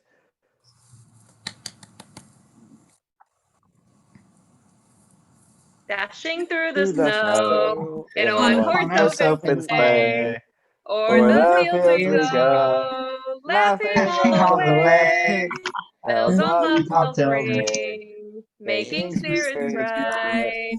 What fun it is to laugh and sing a sleighing song tonight. Oh, jingle bells, jingle all the way. Oh, what fun it is to ride in a one-horse open sleigh. Hey! Jingle bells, jingle bells, jingle all the way. Oh, what fun it is to ride in a one-horse open sleigh. Sleigh. The light fades on the Cratchit home. Come, let us visit your nephew and see how he celebrates the season. End scene. Scene 3, Fred's home. Fred's home is decorated for Christmas. There is a fine Christmas tree in the room, along with great many guests, all playing a game of yes and no. Fred is there as his wife Emma and her sister Rose, as well as their friend Tupper. Is it living or dead? Ah, yes or no questions, remember. Sorry. Is it living? Yes. Is it an animal? Oh, yes. Is it a cow? Moo? No. Does it live in the country? No. Is it a city then? Yes. Does it growl? Oh, yes. Is it a dog? Woof, woof. No. A cat? No. A rat? No. Is it a horse? No. A jackass? Yes and no. Oh, I know what it is, Fred. I know it. What is it? It's your Uncle Scrooge. Yes! What I saw yesterday, he said that Christmas was a humbug. Can you believe it? Humbug. And he believes it too, poor fellow. More shame for him, Fred. What a thing to say. He's a comical old fellow, that's the truth, and not as pleasant as he could be. That's certainly true. But his offenses carry their own punishment. I have nothing to say against him. He is very rich. One of the richest men in London. What of it? His wealth is of no use to him. I'd make good use of it. I'm sure you would, Topper, but what good does he do with it? He certainly doesn't make himself comfortable with it. I have no patience with him. Neither do I. Oh, I have. I feel sorry for him. I couldn't be angry with him if I tried. Who suffers by his harsh and uncaring attitude? Himself, always. Here he takes it into his head to dislike us and not to come to dinner, so he loses a very fine dinner and a chance to celebrate the season. Very true. I'm sure it'll be a very fine dinner. Thank you. And yet, there was a time when he wasn't such an unpleasant old fool. What are you talking about, Fred? He often wrote to my mother, and I came across some letters that he had sent her when he was a young lad in school during his courtship to someone named Belle. You have no right to read those, Fred. Courtship? Scrooge was engaged? I don't believe it. Believe it? Quite right. Why shouldn't you believe it? Does that change your opinion on him? To know that he was once in love, that he once had hopes of becoming a husband and father. Not any husband I would like. What happened? I made a mistake. Oh, I don't know. The engagement was broken off for some reason, I take it. I guess he lost interest. You know interest. Scrooge is a money lender. I get it. Laughter from the crowd. Oh yes, I get it now. Well, whatever happened, that's the Scrooge my mother loved. He was a very different man than the man he has become. How sad. Isn't it? And so I plan to give him the same chance to have Christmas dinner with us every year, whether he likes it or not, for I pity him. He may rail at Christmas till he dies, but he can't help thinking better of it. And of all people, if he finds me going there, in good cheer year after year, and saying, Uncle Scrooge, how are you? Merry Christmas, come have dinner with us. And if the only outcome is that he takes it into his conscience to leave his poor clerk, Bob Cratchit, £50, and that's something. Here, Fred. Well said. And so, in considering the merriment he has given us, I think we should drink to his health. A Merry Christmas and Happy New Year to the old man, wherever he is. Yeah. He wouldn't take it from me, but may he have it nonetheless. Uncle Scrooge. Uncle Scrooge. Scrooge. Yeah, to Scrooge. You treat your nephew with such contempt, and yet he drinks to your health. He wishes you well. He invites you to dinner. My nephew is a dreamer, has no head for business. And yet he is clearly a much happier man than you. He is young, and when you are young, you don't always understand how cruel the world can be. Just because the world can be cruel is no reason for you to be. Come, Ebenezer, we must hurry. Scene. Scene 4. Mr. Bentley's place of business. Mr. Bentley, Mr. Murdoch, and Mrs. Dilber are in the office. Mr. Scrooge recommended your services, Mrs. Dilber. Yes, sir. He said you were dependable and very affordable. Did he, sir? How affordable did he say? I shall pay you the same hourly wage he does. I see no reason to pay more. Why, Mr. Bentley, it's an extra half hour coming and going to your place and Mr. Scrooge's. That's not my concern. I have no intention of paying you for travel time. If you want the job, you can have it. Otherwise, I'll find someone else. No, don't do that, Mr. Bentley. Please, I could use the extra money, sir. Thank you. Excellent. You can begin in the new year, Mrs. Dilber. Monday and Friday afternoon, if you please. Yes, Bentley. Merry Christmas. Good afternoon. Mrs. Dilber exits. The question who stands to profit more, Mr. Murdoch? It would appear from all accounts that this would be a good and even match, Mr. Bentley. Together you and Mr. Scrooge would have 10 times the leverage you have now. It would certainly open up many business opportunities abroad. Yes, sir. There's a lot of money to be made in India, and of course there is the fur trade in the New World that interests me. There is a hunger for fur, Mr. Murdoch, and the New World offers an abundance of such resources. And the man willing to invest wisely, mind you, will be rewarded, I would think. I imagine so, sir. Yes, I like this idea a lot. Mr. Scrooge is a good man of business, level-headed, sharp as a tack, and good on his word. Very good, sir. Shall we call it a day? Ah, yes, you can go, but I plan to stay a bit longer.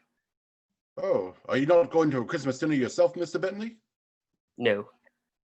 Oh, well, would you be welcome? You'd be welcome to join my wife and myself. It's just the two of us. But I hate to think of anyone dining alone at Christmas. Thank you, Mr. Murdoch, but I prefer to dine alone on Christmas. It's not a time of the year I particularly enjoy. People become unfocused and sentimental. It is a poor time for the doing business, and I am glad when it is over. Oh, I see. We serve God best through hard work and industry, Mr. Murdoch. Yes, sir. Very good. Good evening, then. Good evening.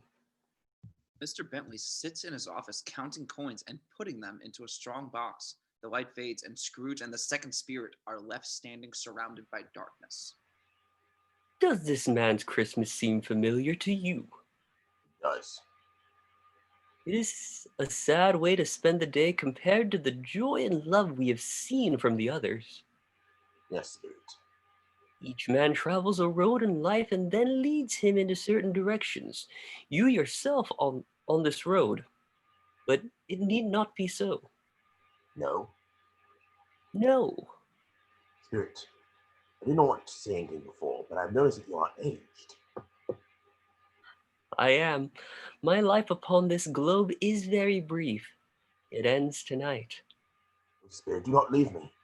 I do not want to be left alone. Is there nothing more you can show me? There is one more thing you must see. The spirit reveals two children, a boy and a girl, wretched, abject, frightful, hideous, and miserable. They kneel at the spirit's feet and cling to his robe. Oh my good Lord! Are these your children? They are man's. Man's? This boy is ignorance, and this girl is greed. Beware them both. But most of all, beware this boy, for if he is allowed to grow and flourish, he will bring you nothing but doom. How? Those who know him will live in fear and act on fear with violence and hate. If you encounter this boy, speak against him and all that would use him.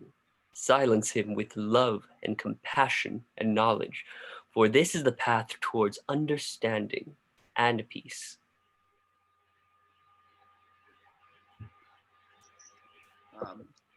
Clock begins to chime the Westminster and then ring the hour of 3. Have they no refuge or resource?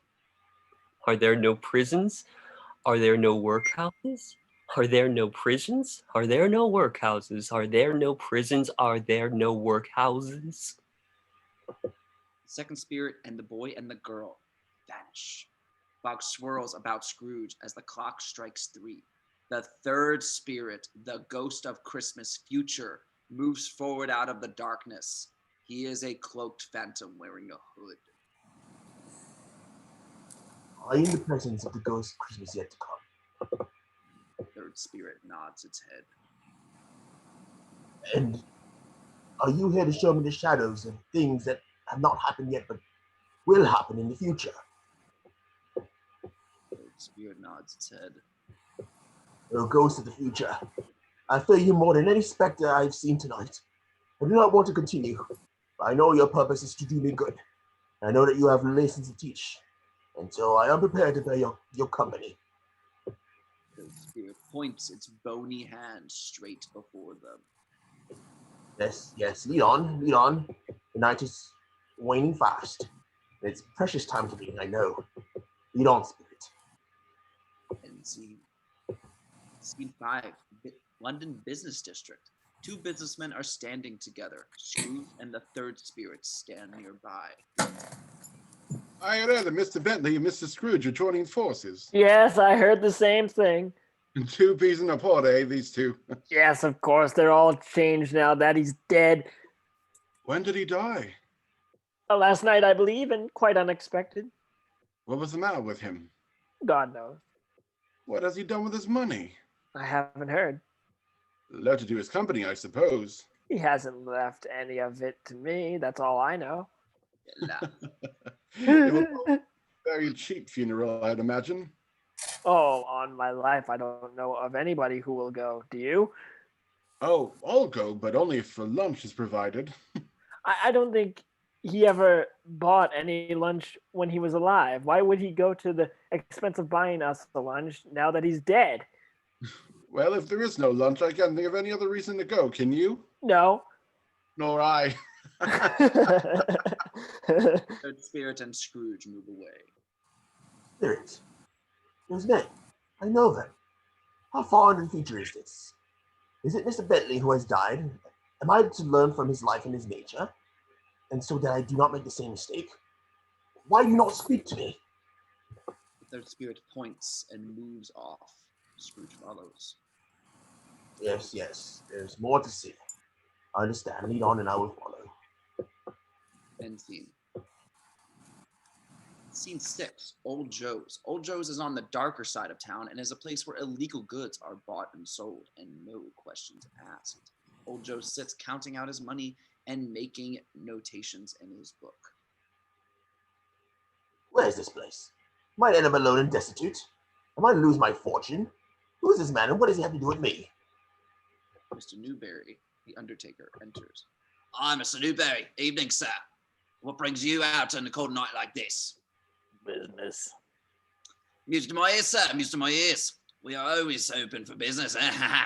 No matter what the season, no matter what the reason, there's always money to be made. Just like your profession, sir. I'm a 365-day enterprise. Death don't take no holiday. So why should we, eh? Now, what have you got for me? I have only a few items, but they're of good quality. All right then, bring them over. Let's have a look. Mr. Newbury is bumped forward by the entrance of Mrs. Dilber.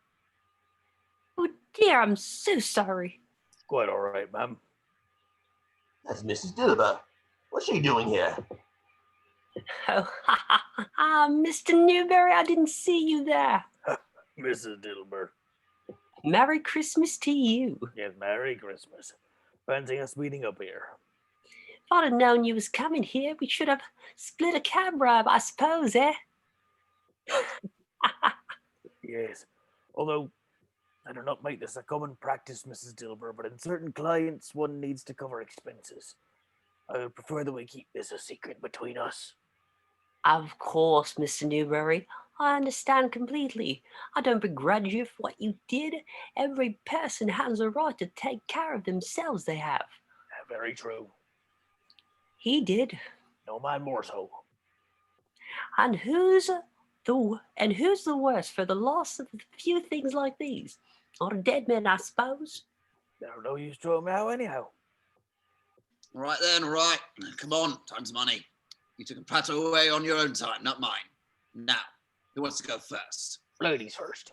Oh no, Mr. Newbury, you were here first and you should go first. Very well. Miss Newbury takes a small bundle and unwraps it. It contains a seal or two, pencil case, a pair of cufflinks, and a... Let's see. I call it today. That's what you said. Oh yes, very fine special case. There's a lot of these around. All right, not much. Not worth as much as they used to be. Well, and the cufflinks are pure gold. Plated, I think. And if you think different, you can take them back. Okay. Well, that's not really worth much of anything. I could make a bob or two of this. Let's see. That it then? That's it. I'll give you 12 bob for the lot, and I wouldn't give another 6 pence, even if it was to be boiled in oil for not doing it. That's a fair price, Mr. Newbury. Is it indeed? That it is. Now, let's see what you've got. Dearie. Mrs. Dilber tosses her bundle on the deck. Old Joe starts to open the bundle. Here you go, Joe. What's this then? Bed curtains? Aye, bed curtains, and very fine, very nice ones too. Oh, nice. Feel that. Very good quality. Very nice. So, how did you come by these then? Did you take them down, rings and all, with them lying right there? Yes, I did, and why not? Why shouldn't I take them? If I can, I'm just looking out for myself. Why should I care about him? He never gave a care about me. Why shouldn't I take his bed curtains? He owed me.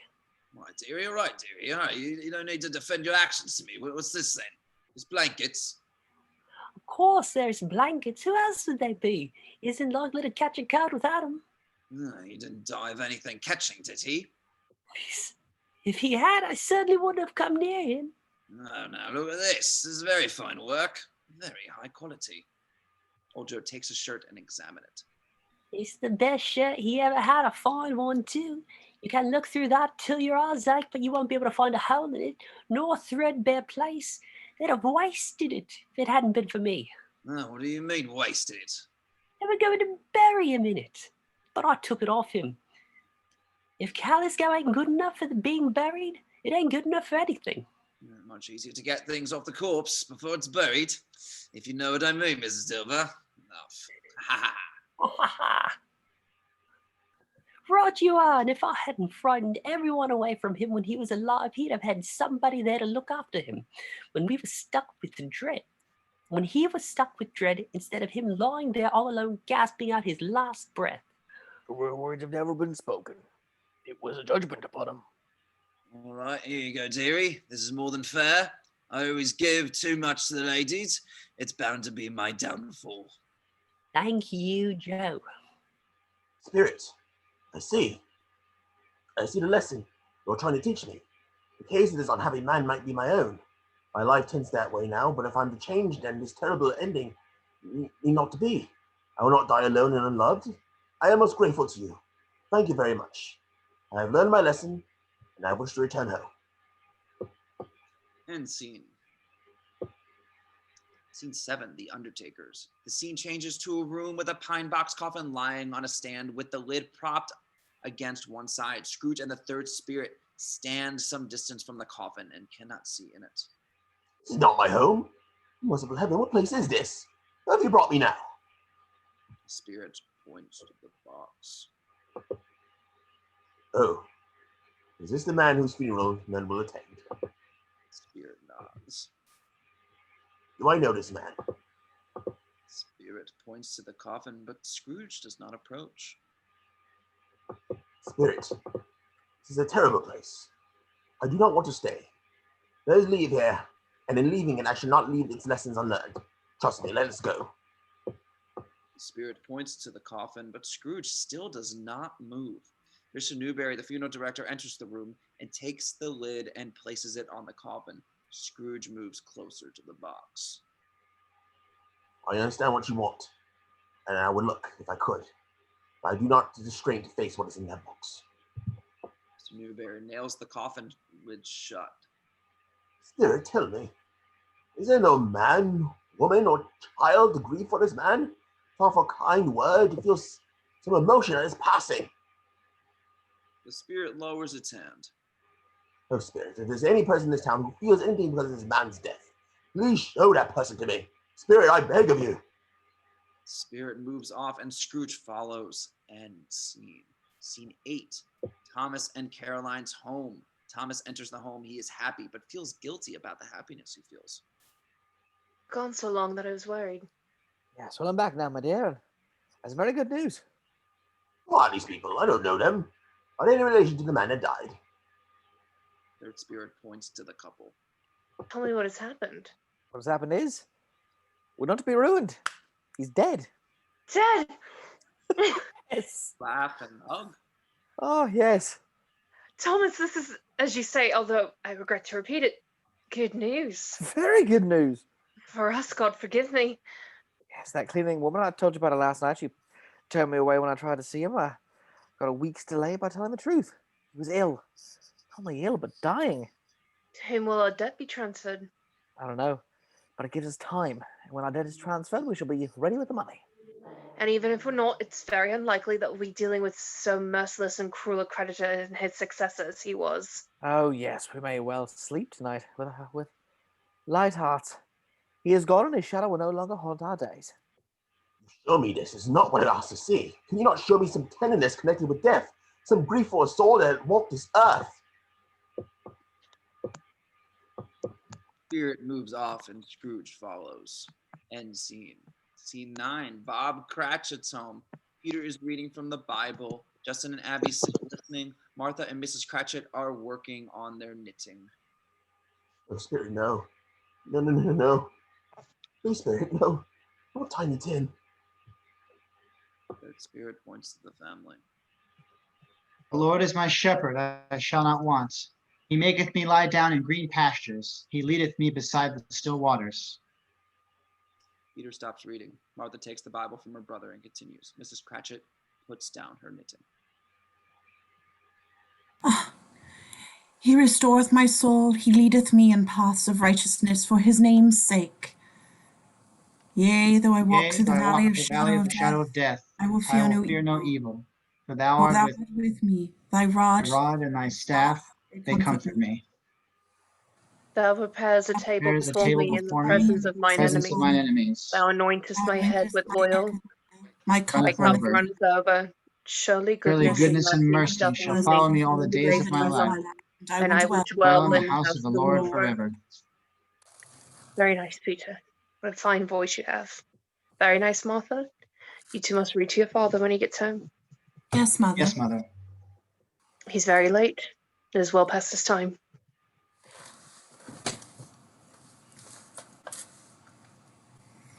He seems to walk much slower these past few evenings, Mother.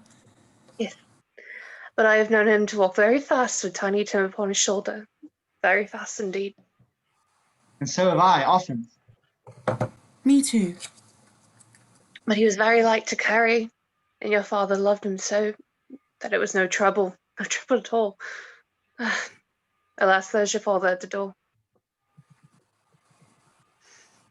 Hello, my dears. Well, Father? Father? We're glad you're home. As am I. What have you been up to, my dears? Pete has been reading to us, and Martha, Abby, and I have been doing our knitting, haven't we? Yes, we have. Oh, I'm sorry, my dear. You shouldn't have waited for me. No. We'll take our tea together. It took you so long, Robert. I was making some final arrangements, my dear. Wish you could have come. Would have been so good to see how green a place it is. How peaceful. But you'll see it often. We all will. We'll go there on Sundays, won't we, my dears? Yes, Father. Yes. Every Sunday, Father. Yes, every Sunday. My little child. My little child. Dad, Father? We love you. That I'm certain, my dears. Children surround Bob and give him hugs and kisses. Yeah, that I ran into Mr. Scrooge's nephew on the way to the church. And seeing that I was not myself, he asked what happened to upset me so. I am heartily sorry for your loss, Mr. Cratchit, he said, and heartily sorry for your good wife. If I can be of service to you in any way, pray come see me.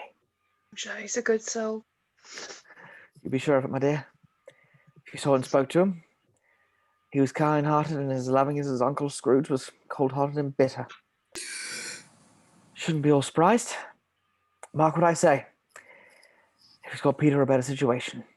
Hear that, Peter? And then Peter will be keeping him company with some setting up for himself. What's wrong with that? Not a thing. You're a handsome fellow and a good man, Peter.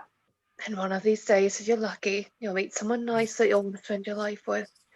Very true, my dear. There's plenty of time for that. And I do hope that in the years to come, however, and whenever we pass one another, whatever reason, I'm quite certain none of us will give it our little tiny Tim. Shall we, in this first parting among us? Never, Father. Never, Father. And I know, my dears, that we shall remember how patient and kind he was. Even though he was only a little child, we shall not quarrel easily amongst ourselves and forget our little tiny Tim in doing it. No, never, Father. I'm very happy. I'm so very, very happy. Family gathers around Bob and huddle together in their grief.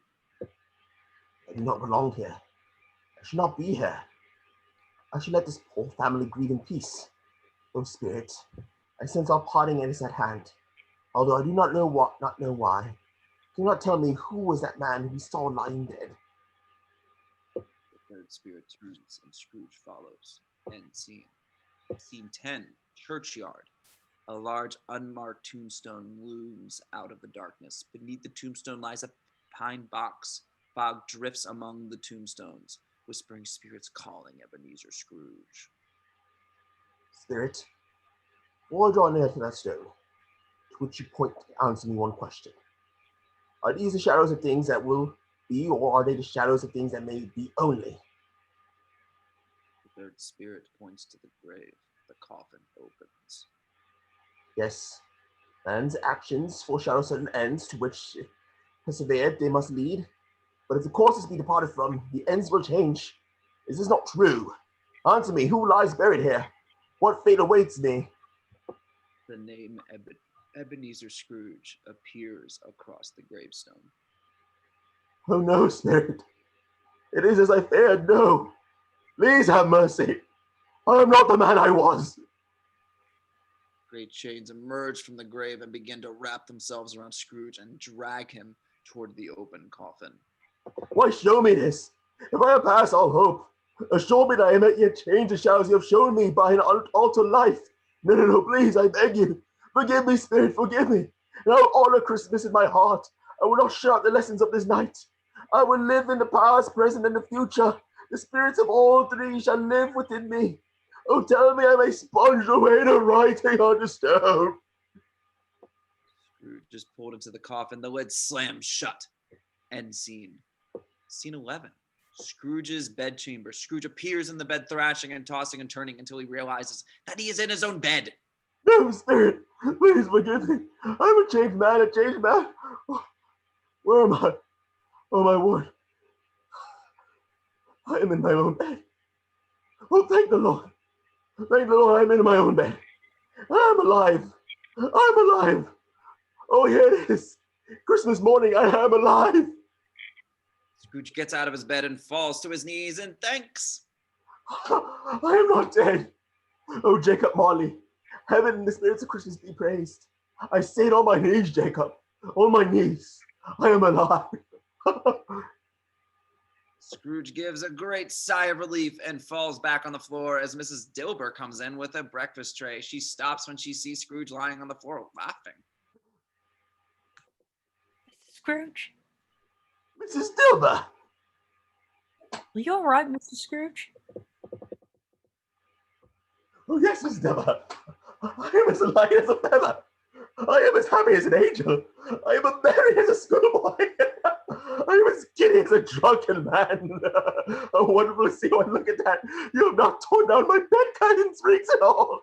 They're here. I am here. You are here. The shadow of things that will have been will not be. I will make certain of that. Will you, sir? Oh, yes. I said there's the mirror by which the ghost of Jacob Marley entered.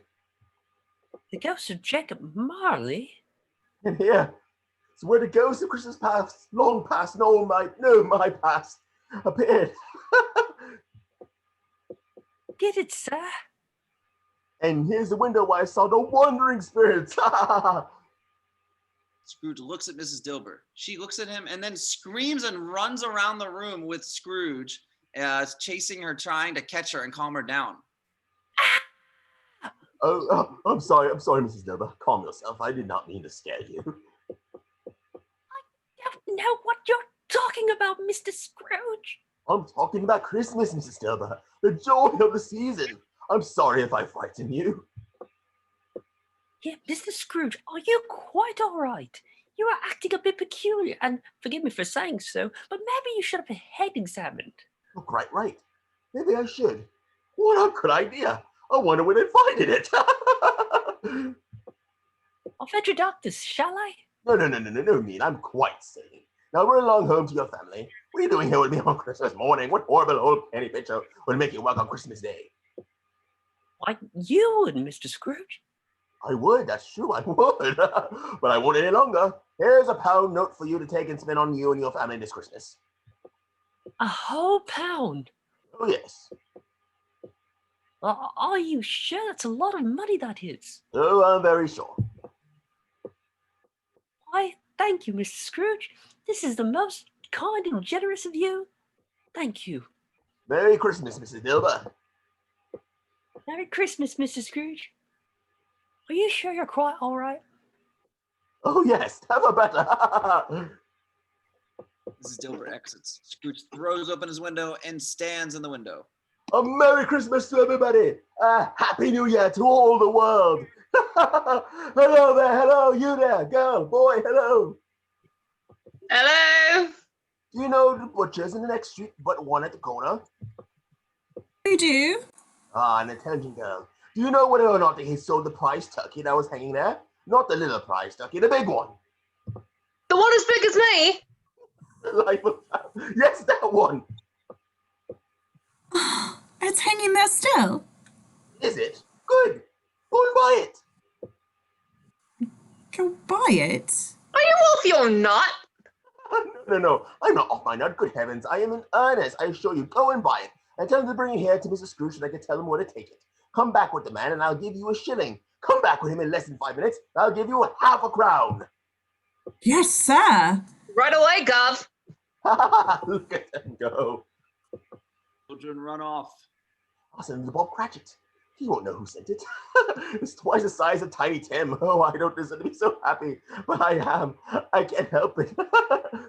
What to do? A whole day to spend in the season. End scene. Scene 12. A London street. It is Christmas Day, and the street is filled with people. There is a group singing Christmas carols and people rushing by with presents. There was lots of laughter and conversation, and Scrooge is enjoying all the activities and greeting people. Good morning to you. Merry Christmas. Merry Christmas to you.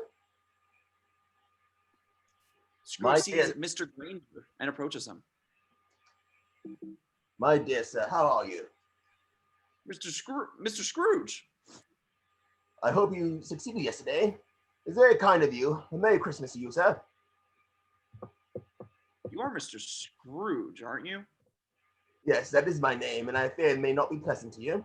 Allow me to ask your pardon. I would like to make a donation to your fund. Scrooge whispers into his ear.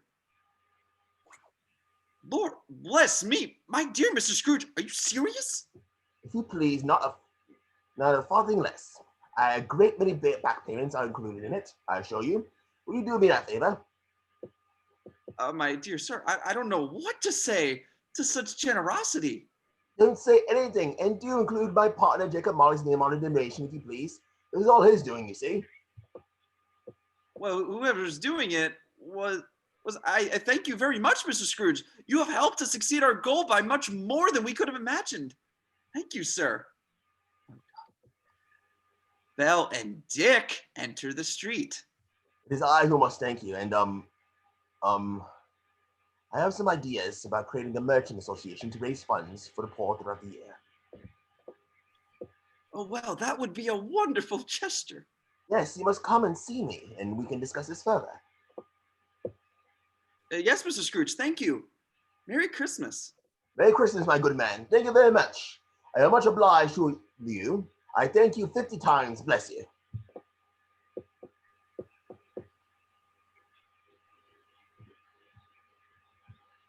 My word. Belle.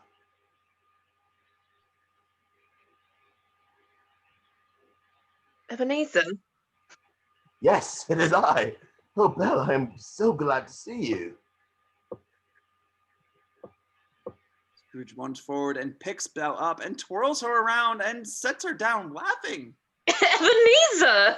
Oh, I'm so sorry. That was the most inappropriate of me. I am just so overwhelmed to see you again after so many years.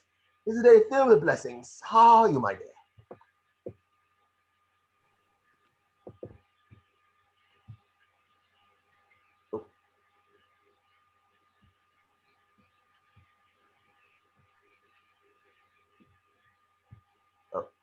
And Dick Wilkens, Well, my good friend, how long has it been? Scrooge gives Dick a hearty handshake.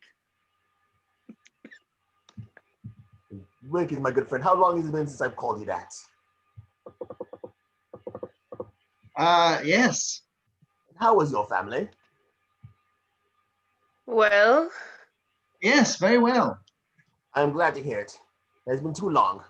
We must not be strangers, eh? Here we are living in the same city and we've not spent any time together.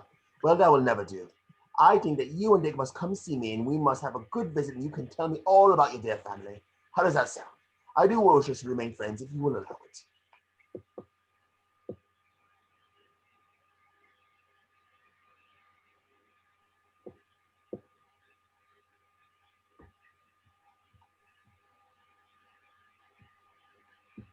Can I be your friend? of course we will.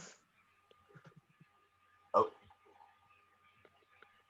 Yes. Of course, Ebenezer. Merry Christmas. Yes, Merry Christmas and a Happy New Year. It is so good to see you. Dick and Belle exit. The carolers start to sing and Scrooge claps along, enjoying the song. We wish you a Merry Christmas. We wish you a Merry Christmas. We wish you a Merry Christmas and a Happy New Year. Good tidings we bring to you and your kin. Good Good tidings tidings for Christmas and a Happy New Year. Very nice, very beautiful. Merry Christmas. Mr. Bentley enters. Ah, Mr. Scrooge, I was just on my way to your office. Well, you may go to my office, but you won't find me there. No, Mr. Scrooge, of course not. You are here. I most certainly am. Well, then maybe we can walk back together. What? Work on Christmas Day?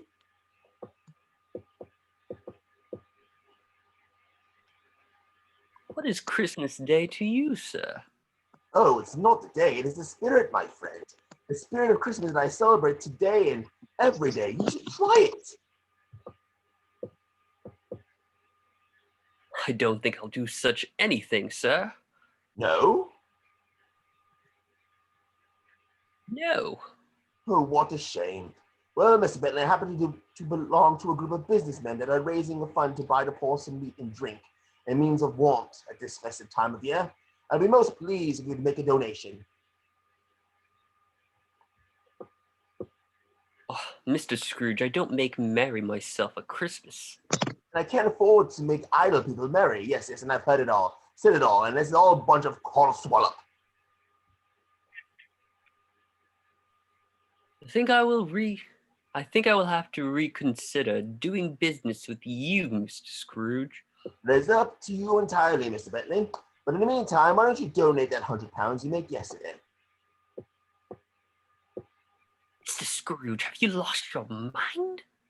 You're not the first one to accuse me of losing my mind today, and you probably won't be the last, but that is no reason for you not to donate. You can afford it. If I was to give any of my money away to anyone who asked for it, it would not be long before I found myself in the poorhouse. Good day, sir. Mr. Bentley turns to leave. Merry Christmas. Bah! And a Happy New Year. Humbug. Humbug indeed. He'll take some work at that one. Oh dear, look at the time. I must hurry. End scene. Scene 13, Fred's home. Fred's home is decorated for Christmas and looks identical to the scene we saw when Scrooge was there with the second spirit. Is it an animal? Oh, yes. Is it a cow? Moo! No. Does it live in the country? No.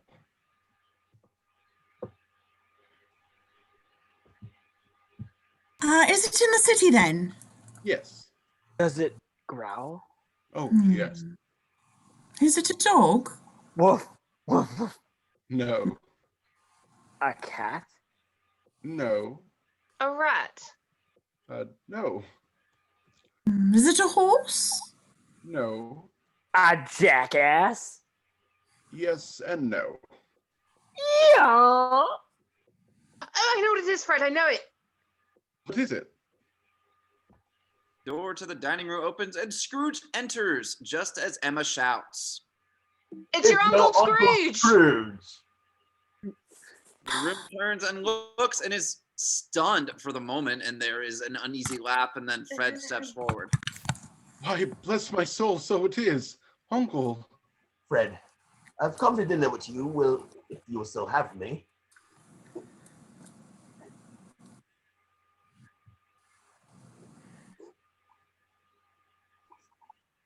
Of course, Uncle.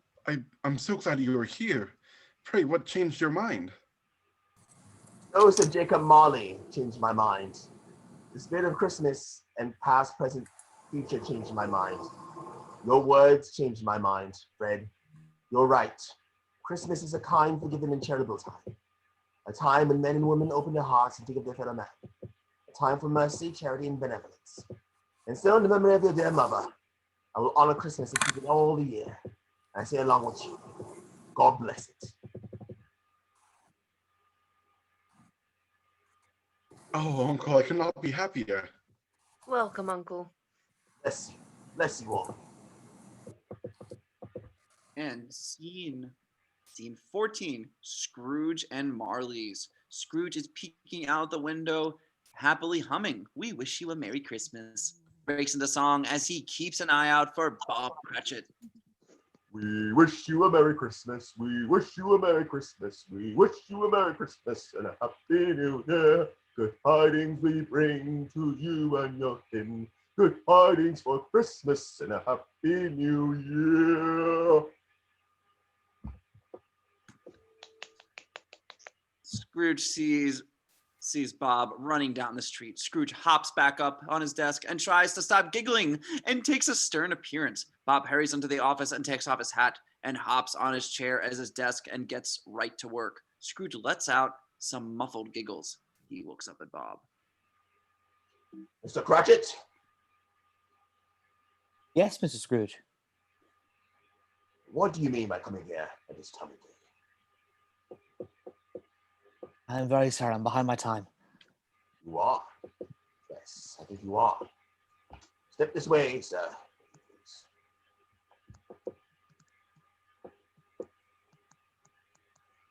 Look, it's only once a year. It won't be repeated. I was making rather merry yesterday. Were you?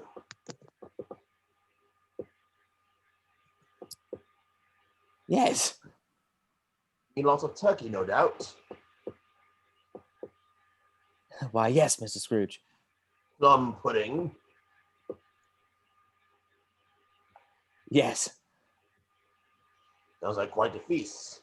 So there's no excuse for being late. I am not going to stand for this sort of thing any longer, Mr. Cratchit. and therefore I have no choice but to triple your salary. Pause. I'm sorry, did you say triple my salary? Yes, My salary? your salary. Are you quite yourself, Mr. Scrooge? I have never been more myself. A Merry Christmas, Bob. A merrier Christmas, Bob, my good fellow, that I have given you for many a year. I'll triple your salary and assist your struggling family. We will discuss your affairs this very afternoon, my friend, over a cup of Christmas cider at an Ag's Head pub. How does that sound?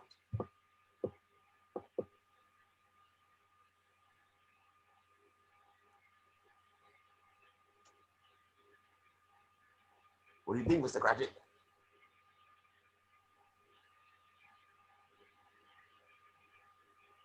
Well, very good, Mr. Scrooge. Thank you. No, now I want you to go buy more coal before you dot another. Aye, Bob Cratchit. Let's make up the fires and warm up this place. Yes, Mr. Scrooge. Grabs his coat, grabs the coal, scuttle, and heads out. Ah, Christmas time be praised. Thank you, Jacob. May ye yet find some peace. Merry Christmas to all. The rest of the cast enters the stage as Fred moves forward and speaks his final lines to the audience. Tiny Tim comes on stage and Scrooge hoists him on his shoulder. Bob and the rest of the Cratchits stand beside Scrooge. The cast moves down and surrounds Fred as he speaks. And do you know my Uncle Scrooge was better than his word? He did it all and much more. And to Tiny Tim, who I'm happy to say, did not die. He was a second father. Fred became as good a friend, as good as master, and as good a man as the good old city of London knew, or any other good old city, town, or borough in the good old world. And from that time on, it was always said of him that he knew how to keep Christmas well. If any man alive possess the knowledge, may that be truly said of us all. And so, has Tiny Tim observed, God bless us. Everyone. Bless us, everyone. God bless us, everyone. Like, Yay! Thank you all for watching our Quarantine Christmas Carol. We will see you all next time. Bye-bye.